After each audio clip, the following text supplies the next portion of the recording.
Hello students, अभी हम कर रहे हैं class 10th chapter 1 SST the rise of nationalism in Europe. ठीक है। और इस वीडियो में हम कवर करेंगे स्टूडेंट्स क्लास इस चैप्टर का जो है, जो भी लॉन्ग या शॉर्ट क्वेश्चन आंसर जो है उसको हम कवर करेंगे। ज़्यादा लंबा वीडियो नहीं होगा। इसको देख लेने के बाद इतना तो कंफर्म है कि 3 मार्क्स 4 मार्क्स 5 मार्क्स या 6 मार्क्स के जो क्वेश्चन आएंगे आपके, वो 100% इस चैप्टर से नहीं छूटेंगे। ठीक है। तो बिना देरी किए आइए अब शुरू करते हैं। मैं हूँ आपका रोहित सर। और आइए अब क्वेश्चन शुरू करते हैं। पहला क्वेश्चन है, ध्यान से देखिएगा। पहला क्वेश्चन है आपका ट्रीटी ऑफ वियना। क्या है? पहला क्वेश्चन आपका ट्रीटी ऑफ वियना से रिलेटेड है। ठीक है। तो वियना कांग्रेस से रिलेटेड क्वेश्चन हो या ट्रीटी ऑफ वियना से क्वेश्चन हो, या फिर यूरोपियन लोगों पे ट्रीटी ऑफ वियना का क्या प्रभाव पड़ा, ओवरऑल कोई भी क्वेश्चन जो हो ट्रीटी ऑफ वियना से रिलेटेड हो आपके, तो आप इसको आंसर लिखने से पहले 3-4 बातें दिमाग में जरूर रखना है। पहला, जो बर्बन डायनेस्टी जो है, जो कि खत्म हो चुका था फ्रेंच रिवॉल्यूशन के दौरान, वो दोबारा रीस्टोर हो गया। दूसरा है, काफ़ी सारे स्टेट्स जो है फ्रांस के बाउंड्री पे इसलिए सेटअप कर दिए गए ताकि ये बाद में अपना एक्सपेंशन ना करे, अपना दायरा फ्रांस जो है ना बढ़ावे, कि नहीं, जैसा कि नेपोलियन के आने के बाद इन्होंने फ्रांस ने काफ़ी अपना दायरा बढ़ा लिया हुआ था। उसके बाद पर्सिया को जो है नए क्षेत्र दे दिए गए उसके वेस्ट फ्रंट पे। कहने का मतलब जो है ना, फ्रांस का वेस्ट वाला जो भाग है ना, वो लेकर किसको, पर्सिया को दे दिया गया। और नॉर्थ वाला भाग जो है किसको दे दिया गया, ऑस्ट्रिया को दे दिया गया। बस दिमाग में रखना है, फ्रांस पर्सिया को जो है वेस्टर्न फ्रंटियर का भाग दे दिया गया, और ऑस्ट्रिया को जो है नॉर्थर्न इटली का भाग दे दिया गया। और जर्मन कॉन्फेडरेशन जो 39 स्टेट्स का जो कॉन्फेडरेशन जो बना हुआ था, उसके साथ कोई छेड़खानी नहीं किया गया। तो बस ये 4 पॉइंट है, दिमाग में रखना है आपको। ट्रीटी ऑफ वियना से रिलेटेड प्रश्न आते हैं तो पहला आपको दिमाग में रख लेना है स्टूडेंट्स कि बर्बन डायनेस्टी को रिस्टोर कर दिया गया, वापस ला दिया गया। और काफ़ी सारे स्टेट्स जो है सेटअप कर दिया गया फ्रांस के एक्सपेंशन को रुकने। पर्सिया को जो है वेस्टर्न भाग दे दिया गया, और ऑस्ट्रिया को नॉर्थ इटली, और जर्मन कॉन्फेडरेशन के साथ कोई छेड़खानी नहीं किया गया। दूसरा क्वेश्चन है आपका कि how romanticism seek to develop particular form और नेशनल सेंटिमेंट 18 सेंचुरी के दौरान या 18 सेंचुरी के आसपास जो है रोमांटिज्म ने कैसे जो है, मतलब रोमांटिज्म ने कैसे नेशनल सेंटिमेंट्स या फीलिंग्स को बनाए रखा। तो काफ़ी सिंपल आंसर है। इन्होंने क्या किया, पहले तो आप इंट्रो में यहाँ से यहाँ तक लिखोगे कि इन्होंने जो है कल्चरल मूवमेंट शुरू किया। क्या किया? कल्चरल। रोमांटिज्म रेफर्ड, अब ये डिफिनीशन दिमाग में रखना है कि रोमांटिज्म होता क्या है। तो रोमांटिज्म क्या है? एक कल्चरल मूवमेंट है, एक ऐसा मूवमेंट है जो कल्चर से आपके रिलेटेड हो। और इन्होंने क्या किया, लोगों को नेशनल सेंटिमेंट को बढ़ाए रखने के लिए इन्होंने लोगों के इमोशंस, कि नहीं, और इंस्टीट्यूशन एंड मिस्टिकल फीलिंग्स, ये 3-4 वर्ड दिमाग में रखना है। इन्होंने फोकस किया इमोशन पे, इन्होंने लोगों के इमोशन पे फोकस किया, कि नहीं, इंट्यूशंस और मिस्टिकल फीलिंग्स। ओवरऑल देखा जाए तो लोगों के फीलिंग्स को इन्होंने कवर किया। और इन्होंने their effort to create a sense of share collective heritage a common culture. तो इन्होंने एक कॉमन कल्चर डेवलप करने का प्रयास किया ताकि जिससे लोगों के अंदर क्या हो, नेशनलिज्म का भावना जो है ज़्यादा से ज़्यादा आवे। जो लोग जो अलग अलग भागों में या अलग अलग रिलीजन में जो डिवाइड थे, वो यूनाइट हो जाए। जैसे एक एग्जाम्पल दिया हुआ है, जॉन गॉटफ्राइड। इन्होंने क्या किया था, इन्होंने बोला था, या इनका दावा था कि जर्मन कल्चर जो है ओरिजिनली में जो है ना, जर्मन के कॉमन लोगों में पाया जाता है। इससे इन्होंने क्या किया, एक कल्चर को जर्मन के जर्मनी के कॉमन लोगों से जोड़ दिया। अब इससे क्या होता है कि जितने भी कॉमन लोग जो थे जर्मन के, उन सब के अंदर नेशनलिज्म की भावना डेवलप ऑटोमेटिकली होने लगती है। ठीक है। तीसरा क्वेश्चन है आपका स्टूडेंट्स,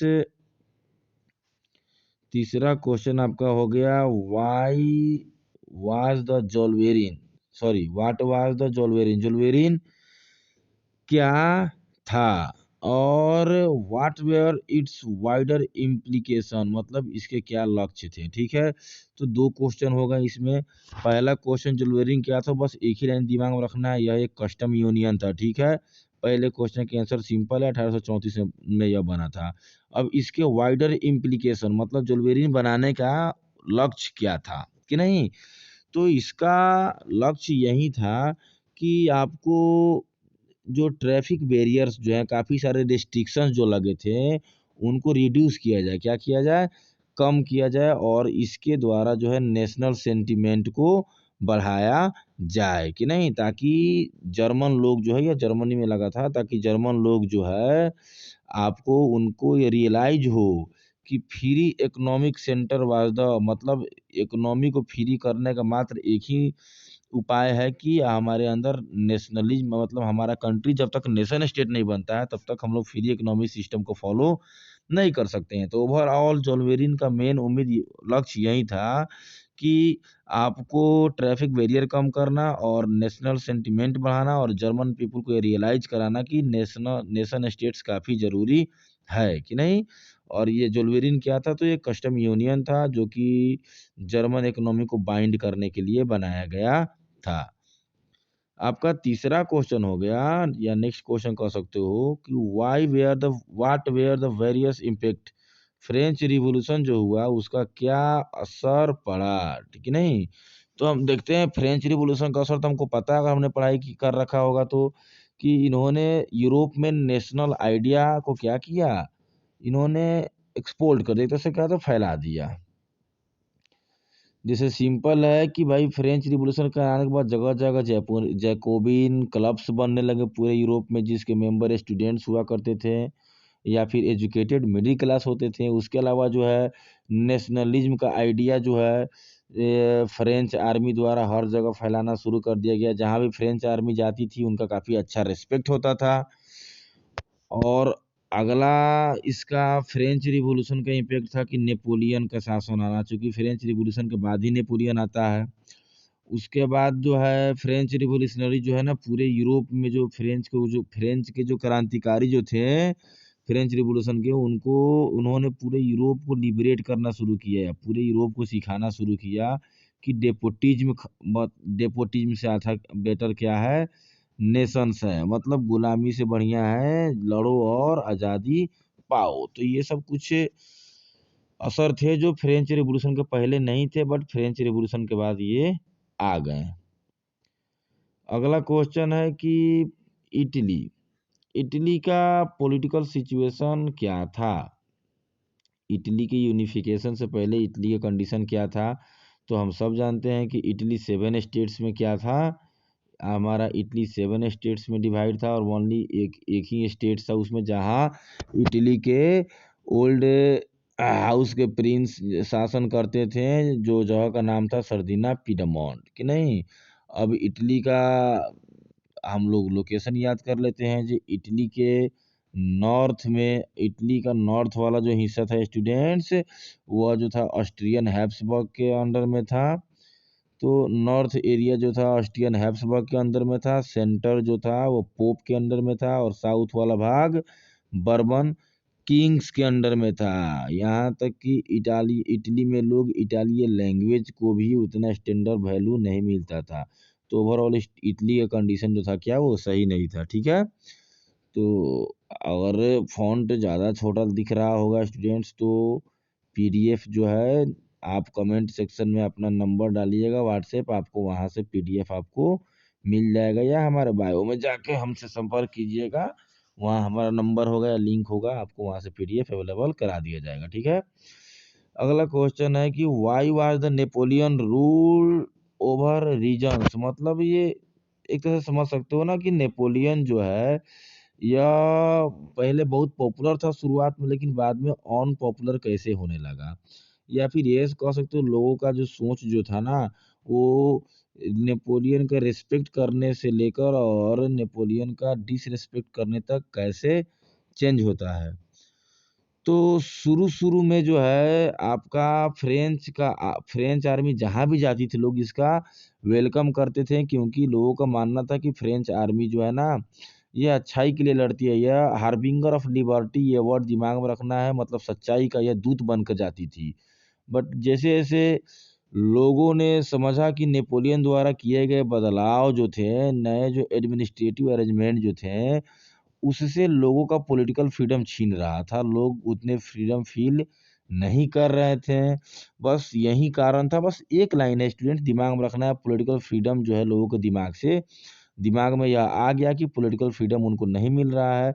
इसी के बाद से नेपोलियन जो है अनपॉपुलर होना शुरू हो गया। इसके अलावा नेपोलियन ने और भी सारे चेंज लाए थे, जैसे टैक्स बढ़ा दिया था इन्होंने। इन्होंने सेंसरशिप, प्रिंटिंग और मीडिया बुक्स, बिना नेपोलियन का आदेश के कोई भी बुक्स या प्रिंट मीडिया से रिलेटेड कोई भी चीज़ उसके खिलाफ कुछ छाप नहीं सकते थे। और लोगों के फ्रीडम पे भी रिस्ट्रिक्शन लग गया था। इस तरह का काफ़ी ज़्यादा बदलाव जो है ना नेपोलियन ने किया, जो कि आगे चल के इसके पतन का कारण भी बना, कि नहीं? तो यही हुआ जो पहले ज़्यादा हवा में उड़ना नहीं चाहिए, लेकिन नेपोलियन हवा में उड़ना शुरू किया और लोगों ने इसको भी सबक सिखा दिया। और यहीं पे लोगों ने क्या सबक सिखाया, जितने भी कंजर्वेटिव्स थे उन्होंने साथ में मिलके इसको हराया और तभी जाके 1815 में हमारा ये ट्रीटी ऑफ वियना हुआ था। आगे आते हैं। क्वेश्चन है कि 1830 के आसपास का जो समय जो था, पूरे यूरोप में काफ़ी कठिन समय चल रहा था। क्या आप स्टेटमेंट को क्या करो, जस्टिफाई करो। तो भाई सीधी सी बात है कि 1830 के आसपास के समय में जो है काफ़ी ज़्यादा पॉपुलेशन, यूरोप में पॉपुलेशन जितने रफ्तार से बढ़ रहे थे, डेवलपमेंट उतने रफ्तार से नहीं हो रहा था। और इसके कारण क्या हुआ कि गरीबी बढ़ गई, मतलब बेरोज़गारी बढ़ गई।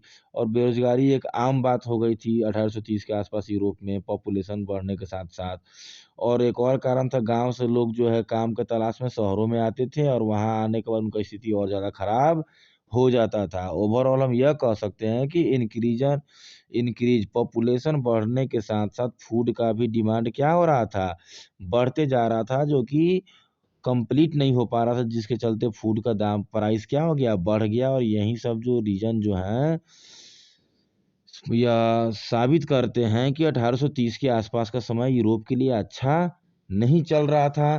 तो इस क्वेश्चन के आंसर याद करते समय दिमाग में बस कुछ रखना नहीं है, बेरोजगारी, भुखमरी और पॉपुलेशन जिस रफ्तार से बढ़ रहा था, डेवलपमेंट उस रफ्तार से नहीं हो रहा था। यहाँ तक स्टूडेंट्स आपके गेस क्वेश्चन हुए। अब जो ग्रीन कलर में जो क्वेश्चन है स्टूडेंट्स, इसको थोड़ा सीरियसली देख लेना है, ये लॉन्ग क्वेश्चन में आते ही आते हैं। जैसे कि इटली के यूनिफिकेशन से रिलेटेड क्वेश्चन कोई भी आ गया, जैसे कि यहाँ पर पहला क्वेश्चन है, explain the various stage of Italian unification. Italy कैसे यूनिफाइड होता है, इसका क्या-क्या स्टेज था, किस तरह से हुआ, उसके बारे में बताइए।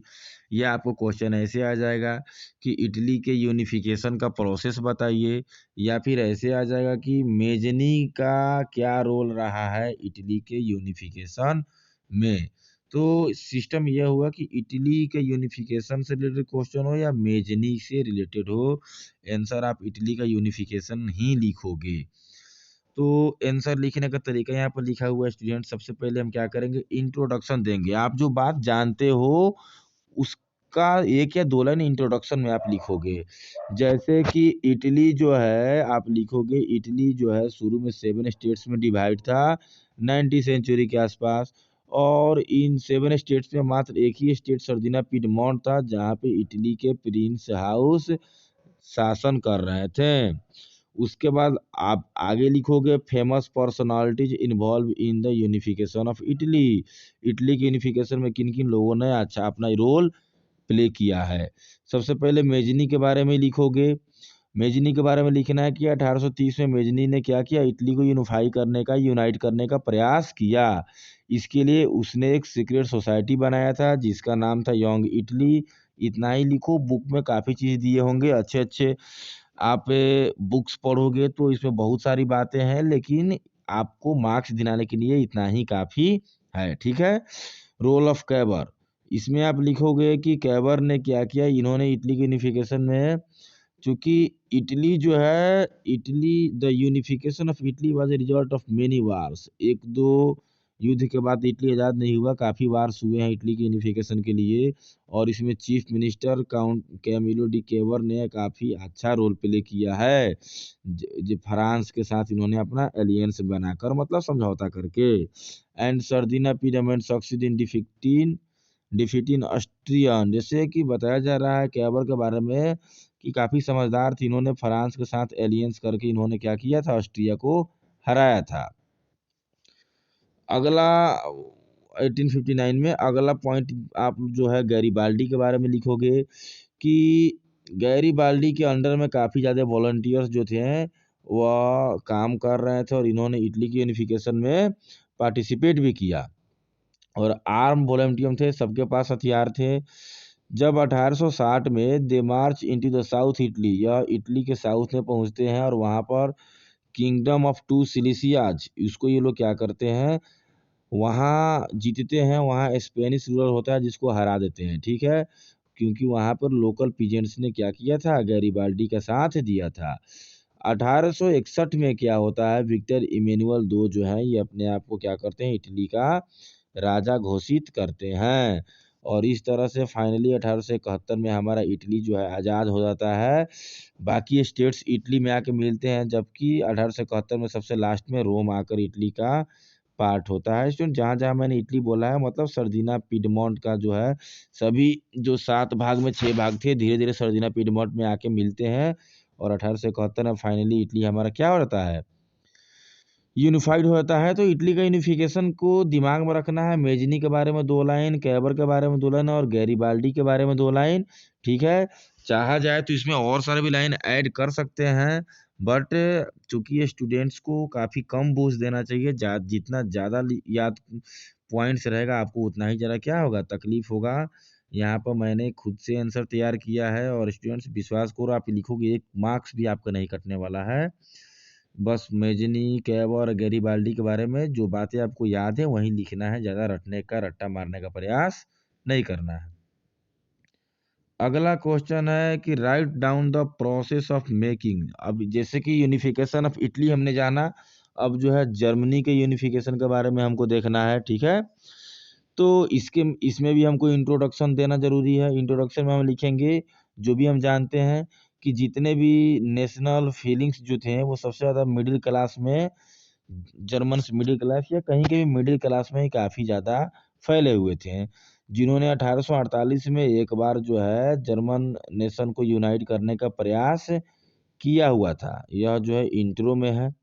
इंट्रो काफ़ी सिंपल है कि नेशनल फीलिंग्स जो है काफ़ी ज़्यादा मिडिल क्लास लोगों में था, और जिन्होंने 1848 में जर्मनी को यूनाइट करने का प्रयास किया भी था, ठीक है।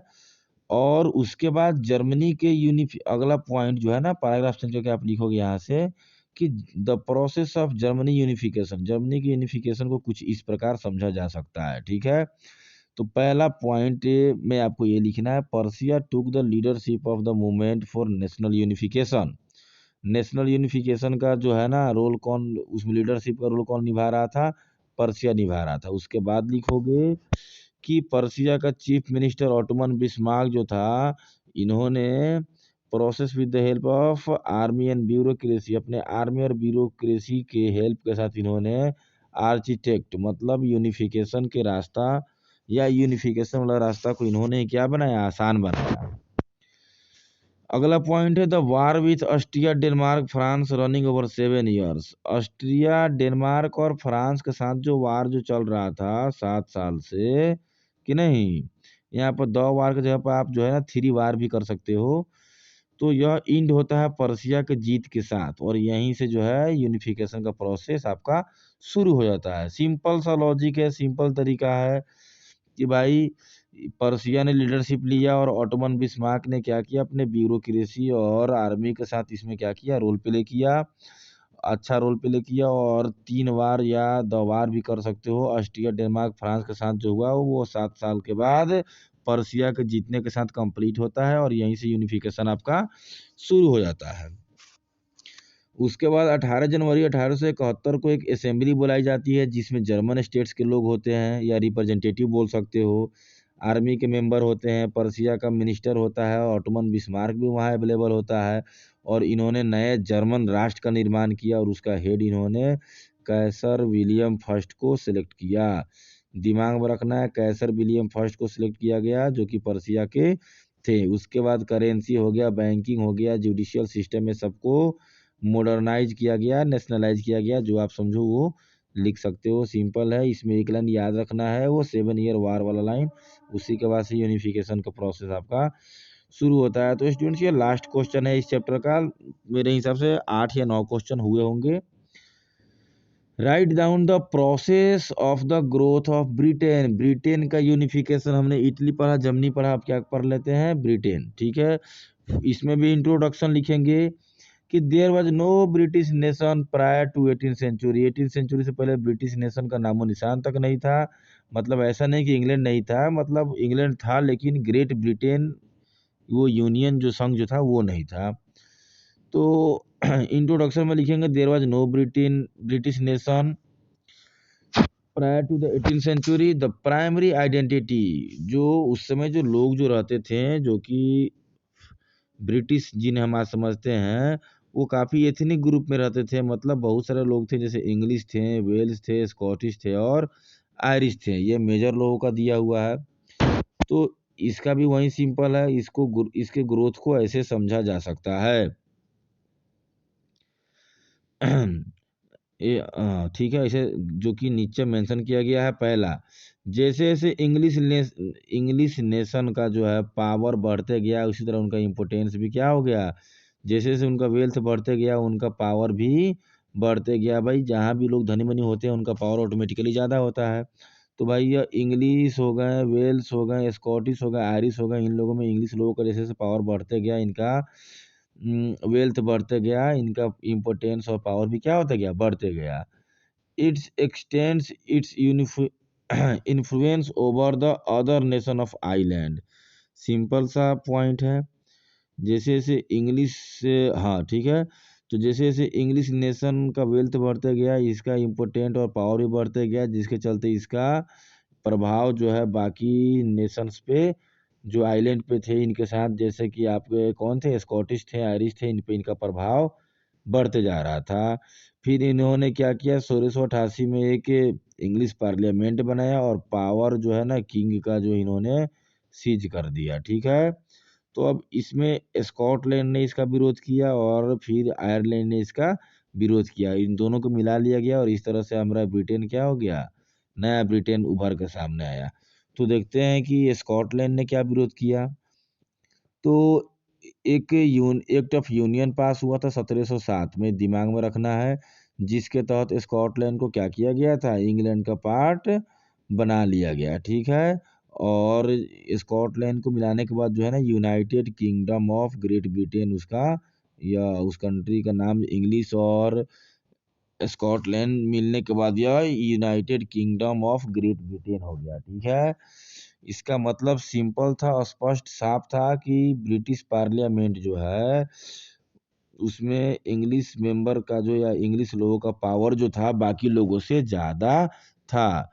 तो दिमाग में रखना है, एक्ट ऑफ यूनियन 1707 में पास हुआ था, जिसके तहत जो है स्कॉटलैंड को मिलाया गया था। अब आयरलैंड के बारे में देखते हैं। जो हाल स्कॉटलैंड का था वही हाल आयरलैंड का भी था। इसको भी सेम स्कॉटलैंड की तरह ही ट्रीट किया गया। तो आयरलैंड वालों ने सोचा कि थोड़ा विरोध करते हैं। ठीक है, तो आयरलैंड का कंट्री जो था ना वो कैथोलिक और प्रोटेस्टेंट में डिवाइड था। तो प्रोटेस्टेंट जो लोग थे जो ना वो इंग्लिश को सपोर्ट करते थे। सो कैथोलिक लोगों ने क्या किया, इसका विरोध किया और उसके लीडर कौन थे, उल्फ टोने थे। ठीक है, उल्फ टोने थे। तो इन्होंने विरोध किया 1798 में, बट फाइनली जो है ना इनके विरोध को 1801 में ब्रिटिश द्वारा क्या कर दिया गया, दबा दिया गया। और इसके बाद से स्कॉटलैंड और आयरलैंड, जिस तरह से स्कॉटलैंड को मिलाया गया, सेम उसी तरह आयरलैंड को भी क्या कर लिया गया, फोर्सफुली मिला लिया गया। और ग्रेट ब्रिटेन हमारा इस तरह बनकर तैयार होता है। ठीक है, उसके बाद एक नया ब्रिटिश नेशन बन गया। और जिसके यहाँ भी दिमाग में रखना है, जो इंग्लिश लोगों का ही जो है, इंग्लिश लोग हो गए या इंग्लिश कल्चर हो गया, उन्हीं का डोमिनेशन रहा। तो स्टूडेंट्स यहीं तक हमारा यूनिफिकेशन ऑफ ब्रिटेन था, जिसका आप दिमाग में रख लोगे। ब्रिटिश फ्लैग कभी एक नंबर में आ जाता है, यूनियन जैक बोला जाता है। नेशनल एंथम जो होगा आपका नेशनल एंथम होगा God save our noble king, कि नहीं। तो ये बस स्टूडेंट्स कुछ क्वेश्चन थे जो कि आपके एग्जाम में 100%, अब बस ज़्यादा लॉन्ग नहीं देखना है, यही मेरे हिसाब से 9 या 10 क्वेश्चन होंगे, इसको पढ़ लोगे स्टूडेंट, इस चैप्टर से एक भी शॉर्ट या लॉन्ग नहीं छूटेगा। वीडियो अच्छा लगा तो जरूर शेयर कर दीजिएगा, और पीडीएफ जो है आपको डिस्क्रिप्शन में लिंक दिया रहेगा, नहीं तो आप कमेंट में अपना नंबर या जो भी हो डाल देना है, या कमेंट में आप सजेस्ट करना है आपको पीडीएफ इसका अवेलेबल करा दिया जाएगा। और प्लीज़ एंड प्लीज़ हमारे चिंपू भैया एजुकेशन पेज को सब्सक्राइब, लाइक, शेयर जरूर कर देना, और वीडियो अच्छा लगे तो एक बार बता जरूर देना, ताकि हम आगे और भी वीडियो आपके लिए बनाकर ला सके। इस चैप्टर का यह शॉर्ट और लॉन्ग हो गया। ऑब्जेक्टिव जो भी है, ऑब्जेक्टिव क्वेश्चन के लिए भी मैं एक वीडियो जल्दी बनाने वाला हूँ, ताकि 1 नंबर वाला भी जितना भी क्वेश्चन आंसर आपका कवर अप हो जाए। वीडियो आपका 20 से 25 मिनट का है, 25 मिनट में एक चैप्टर आपका क्वेश्चन आंसर सहित पूरा कंप्लीट हो जाएगा। तब तक के लिए धन्यवाद।